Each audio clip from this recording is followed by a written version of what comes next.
오늘 주시는 말씀은 창세기 12장 1절에서 4절까지 말씀입니다. 저 여러분 한 절씩 교독하겠습니다. 여호와께서 아브라함에게 이르시되 너는 너의 고향과 친척과 아버지의 집을 떠나 내가 내게 보여줄 땅으로 가라. 내가 너로 이름을 보내고 너희에게 복을 주어 너희 정착에 하려는 너를 복을 주시라. 너를 축복하는 자에게는 내가 복을 내리고 너를 저주하는 자에게는 내가 저주하리니 땅의 모든 족속이 너로 말미암아 복을 얻을 것이라 하신지라. 이에 하나님이 여호와의 말씀을 따라가고 또 하나님께 했으며 너를 하나님의 그에게 지키시고 되었다. 아멘. 창세기는 두 부분으로 나눕니다. 1장부터 11장까지를 원역사라고 하고요. 12장부터 50장까지를 역장사라고 합니다. 원역사를 통해서 하나님께서 처음에 하고 싶으셨던 아주 중요한 이야기들, 창조와 타락과 심판에 관한 이야기들, 회복에 관한 이야기들을 다루고 있고요. 12장부터는 아브라함, 이삭, 야곱 이런 족장들의 이야기가 나오면서 하나님을 따라 살아가는 그 믿음의 삶이 무엇인지 밝히고 있습니다. 사실 12장부터가 정말 재미있습니다.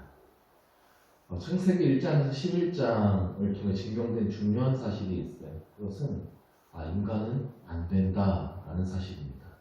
가능성이 없다는 거예요. 에덴 동산에서 쫓아내고 벌을 주고 심지어 홍수로 심판을 해도 인간은 변하지 않더라는 겁니다. 여전히 하나님을 대적하고 죄악으로 달려가는 존재다라는 것이 증명됐어요. 그래서 하나님께서는 새롭고 특별한 행동을 취하십니다. 그것은 한 사람을 택하셔서 그의 인생을 이끌고 가시면서 그래서 그를 통하여서 자신에게 속한 그 하나님의 백성을 만들고자 하신 것이죠. 하나님께서는 아브라함을 통해서 하나님의 나라를 이루시고 하나님의 큰 계획과 목적을 펼쳐나갈 그 구별된 백성을 만들고자 하셨습니다. 일단 아브라함이 어떤 배경에서 하나님의 부르심을 받았는지 살펴보려고 하는데요. 11장 27절 이하를 보시면 아브라함의 가족사에 대해서 대략 알 수가 있죠. 그 데라에게 세 아들이 있었습니다. 아브라함과 나홀과 하란이죠. 근데 하란이 일찍 죽었습니다. 이 자식을 먼저 떠나보낸 아버지의 마음이 어떻겠습니까? 인간이 느낄 수 있는 가장 큰 고통이죠. 근데 슬픔과 고통뿐만 아니라 당시 시대에서 오는 상당한 두려움이 있었을 거예요. 왜냐하면 이때 나오는 족보를 보면 인간의 수명이 급속도로 줄고 있기 때문입니다. 11장 10절 이하를 보시면 셈의 족보가 나오는데요. 여기에 숫자에 주목해야 돼요. 셈이 자식을 낳은 후 500년 살았고요. 그의 아들 아르박삿은 자녀를 낳고 403년 쭉 내려와서 18절에 벨렉은 자녀를 낳은 후 209년을 지냈습니다. 그러니까 노아의 홍수 시대 900살에 육박했던 그 평균 수명이 갑자기 지금 200~300년으로 확 줄어들고 있는 거예요. 그리고 데라의 자식 하란은 일찍 세상을 떠났습니다. 그러니까 당시 사람들에게는 이 죽음이라고 하는 것이 점점 가깝게 다가오고 있다는 그 공포, 그게 지금 전 인류에게 퍼져 있었던 겁니다. 그런데 데라의 아들 아브라함, 첫째 아들 아브라함은 어쩐 일인지 또 자식이 없어요. 그러니까 이 아버지 데라의 마음속에는 늘 자식들을 향한 미안함과 또 걱정과 슬픔과 또 두려움과 이런 것들이 다 있었을 겁니다. 막내 아들은 자식 하나 남기고 일찍 죽었지요. 장남은 자식이 없지요. 내가 무슨 죄가 많아가지고 이런 일을 당하나 그랬을 거예요. 근데 데라에게 무슨 심정의 변화가 생긴 것인지 온 가족을 데리고 길을 떠납니다. 31절에 보시면 갈대아 우르를 떠나 가나안 땅으로 가고자 하다가 하란이라는 곳에 오르게 됩니다. 갈대아 우르는 그 메소포타미아 지역의 큰 항구 도시입니다. 무역의 중심지예요. 그리고 거기에서 가나안 땅까지는 매우 거리가 멉니다. 그 길의 중간쯤에 위치한 곳이 하란이에요. 대란으로 원래 가나안으로 가려고 했는데 하란에서 멈췄습니다. 사도행전 7장을 보시면 스데반 집사님이 설교 중에 이런 말씀을 하는데요. 우리 조상 아브라함이 하란에 있기 전 메소포타미아에 있을 때에 영광의 하나님이 그에게 보며 이르시되 내 고향과 친척을 떠나 내가 내게 보일 곳으로 가라 하시니. 그러니까 하란에 있기 전에 메소포타미아, 그러니까 갈대아 우르에 살 때에 영광의 하나님이 아브라함에게 나타나셨다라는 겁니다. 오늘 보면 11장 31절에는 데라가 가나안 땅으로 가려 했어요. 근데 우리가 알기로 이 데라는 원래 우상을 섬기고 우상을 만들던 사람이라고 알려져 있어요. 그러면 이 전체적인 사건을 좀 이렇게 종합해 볼 수 있는데요. 갈대아 우르에 살고 있던 아브라함에게 어느 날 갑자기 영광의 하나님이 나타나셨어요. 너는 이곳을 떠나서 가나안 땅으로 가라. 당신은 족장시대이기 때문에 모든 결정권은 집안의 가장에게 있죠. 아브라함은 아버지 데라에게 이야기할 겁니다. 아버지 데라는 그 이야기를 듣고 지금 이 집안에서 벌어지고 있는 여러 가지 어려운 상황들, 그 세상에서부터 찾아오는 죽음에 대한 공포, 이런 여러 가지 상황 속에서 아브라함이 겪었다고 말하는 이 특별한 일, 영적인 일을 외면할 수 없죠. 다 같이 짐을 싸들고 가나안 땅으로 가는 겁니다. 그런데 중간에 하란에서 머물렀습니다. 메소포타미아 지역은 유프라데스 강하고 티그리스 강, 이 두 큰 강이 흐르는 그 사이에 위치한 비옥한 땅이에요. 갈대아 우르는 메소포타미아 지역의 하루 지역입니다. 그리고 하란은 상류 지역입니다. 그 갈대아 우르에서 가나안 땅으로 가려면 이 강을 거슬러서 상류 지역까지 간 다음에 서쪽으로 들어가서 다시 남쪽으로 내려와야 돼요. 근데 데라의 가족은 메소포타미아의 상류 지역까지 갔다가 거기서 멈춘 겁니다. 즉 영광의 하나님을 만난 그 사건으로 인해서 일단 있던 곳을 떠났는데 메소포타미아 지역의 비옥한 땅을 떠나지 않고 거기서 머문 겁니다. 가나안 땅까지 가지 않고 중간에서 머문 것이죠. 우상을 섬기던 집안에서 자랐던 아브라함이 영광의 하나님을 만났어요. 영광 가운데 하나님을 만난 겁니다. 신비한 그 영적 체험으로 하나님을 만났을 겁니다. 거기에서 하나님을 알게 되었고 섬기던 우상도 이제 내가 그 우상을 버리는 것이 아니라 하나님을 섬기겠다고 했을 것이고 하나님을 믿기 시작했을 거예요. 그래서 짐을 싸서 그 땅을 떠났어요. 그런데 아직 진짜 신앙 생활이 시작된 것은 아닙니다. 하란에서 머물렀기 때문에 하나님을 믿었고 하나님을 만났고 길도 떠났는데 아직 완전히 하나님께 내 인생을 내어 맡긴 게 아니라는 것입니다. 메소포타미아의 비옥함을 벗어나지 못했습니다. 이것이 11장까지의 아브라함의 모습입니다. 사실요, 많은 그리스도인들이 11장의 아브라함처럼 살아갑니다. 하나님을 만났고 하나님을 믿는 것도 분명하고 교회도 다니고 직분도 받았어요. 그런데 여전히 세상에 한 발 걸치고 있습니다. 이전에 살아가던 세상의 삶의 모습에서 떠나지 못합니다. 세상의 부요함, 세상의 문화, 죄악의 습관을 끊지 못하고 그대로 살아갑니다. 그리고 그것이 합리적인 삶의 방식이라고 생각합니다. 그런 아브라함의 삶에 진짜 변화가 찾아오게 되는데요. 그의 아버지 데라가 205세의 나이로 세상을 떠나게 된 사건입니다. 이제 가장이 된 아브라함에게 하나님께서 다시 찾아오시죠. 12장에서 내가 내게 보일 땅으로 가라. 내가 너로 큰 민족을 이루고 내게 복을 주어 너를 창대하리라. 아브라함은 그 말씀을 듣고 가나안으로 다시 길을 떠납니다. 4절의 첫 구절이 참 중요한데요. 이에 아브라함이 여호와의 말씀을 따라갔고, 이전에는 아버지 데라를 따라갔습니다. 그래서 데라가 멈춘 곳에 자기도 멈췄어요. 그러나 이제는 여호와의 말씀을 따라갑니다. 여기서 따라갔다라고 하는 말을 더 정확히 번역하면 이끌려갔다라는 뜻입니다. 순종적 차원에서 내가 따라갔다라기보다는 말씀의 능력에 붙들려서 그 말씀에 이끌려서 따라갔다는 것이 더 정확합니다. 하나님의 말씀에 붙들려서 그 말씀을 따라가는 것, 그 말씀에 이끌려가는 것, 이것이 진짜 신앙생활입니다. 저는 모태신앙이에요. 어릴 때 부모의 손에 이끌려서 교회에 갔습니다. 그때도 하나님을 믿었습니다. 말씀도 배웠습니다. 봉사도 했어요. 근데 진짜 신앙생활은 제가 인격적으로 주님을 만나고 온전히 주님의 말씀을 따라서 살아가기로 시작한, 말씀에 이끌려 살아가기 시작한 그 시점에 시작된 겁니다.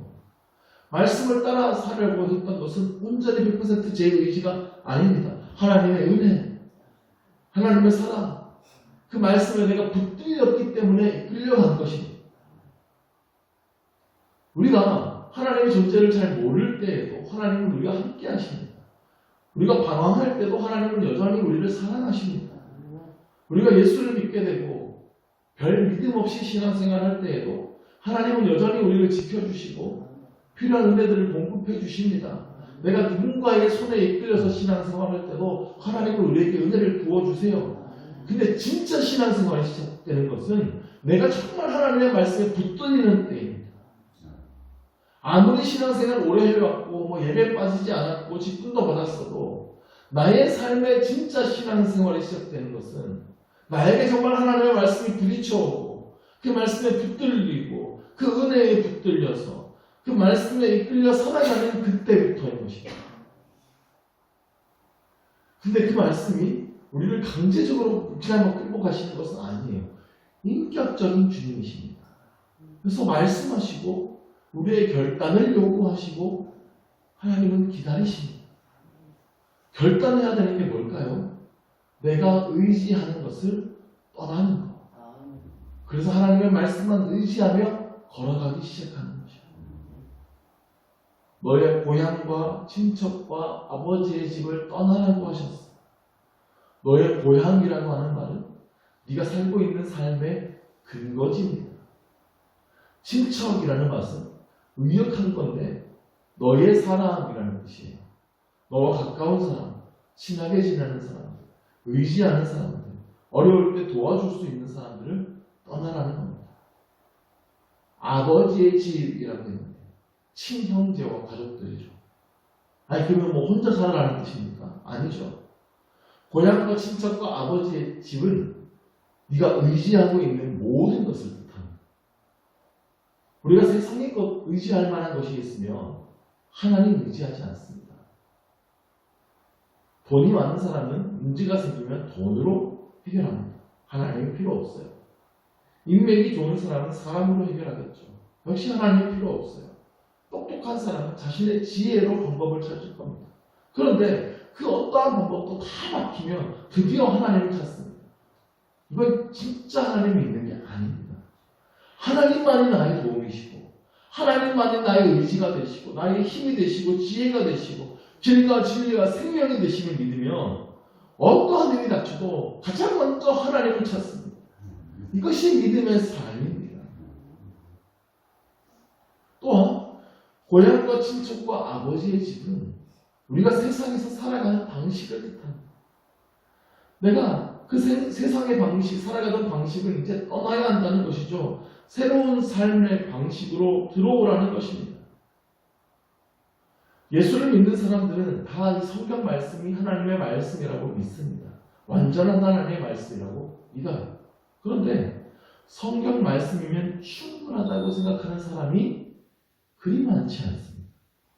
돈의 문제, 직장의 문제, 사업의 문제, 인간관계의 문제, 자녀 교육, 취미생활, 여러 가지 삶의 문제에 있어서는 TV나 강연이나 책이나 유튜브의 말을 믿죠. 세상의 지혜의 귀를 기울입니다. 세상의 지혜도 필요해요. 그런데 이 말씀이 어떤 이 문제에 해답을 주는가에 대해서 별로 관심을 갖지 않습니다. 성경은요, 우리 삶의 모든 부분에 원리를 제공합니다.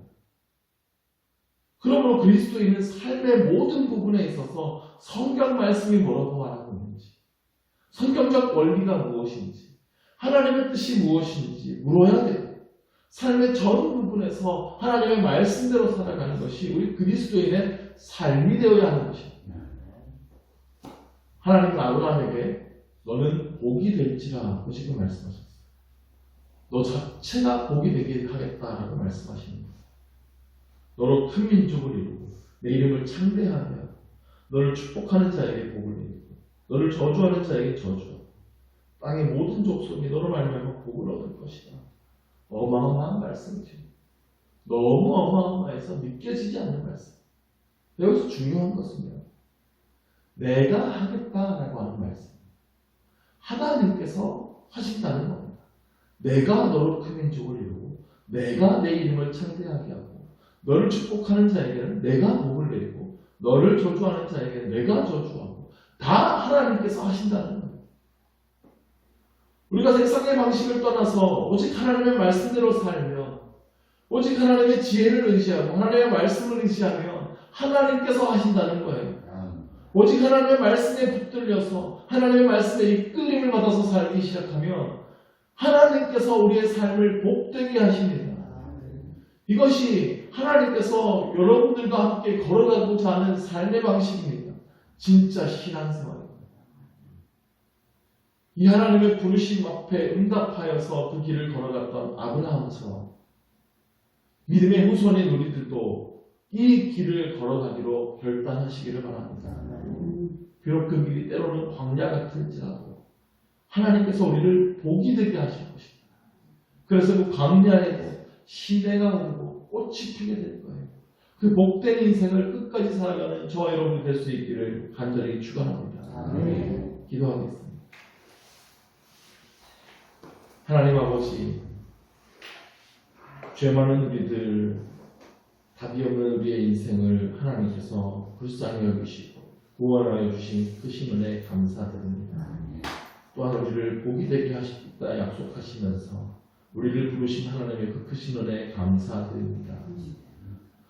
우리가 하나님을 믿는다 하면서도 여전히 세상에 한 발 걸치고 세상을 떠나지 못하고 있지는 않는지 우리의 모습을 돌아봅니다.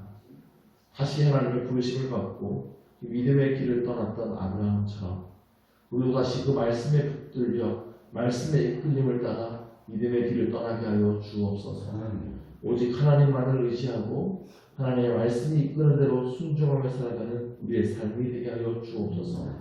그래서 우리의 삶을 내 힘으로 살아가는 것이 아니라 하나님께서 하시고 하나님께서 복되게 하시고 하나님께서 축복하시는 귀한 인생을 살아가게 하여 주시옵소서. 예수 그리스도의 이름으로 기도드립니다. 아멘. 하늘에 계신 우리 아버지, 아버지의 이름을 거룩하게 하시며 아버지의 나라가 오게 하시며 아버지의 뜻이 하늘에서와 같이 땅에서도 이루어지게 하소서. 오늘 우리에게 영원한 양식을 주시고 우리가 우리에게 잘못한 사람을 용서하여 준 것 같이 우리 죄를 용서하여 주시고 우리를 시험에 빠지지 않게 하시고 악에서 구하소서.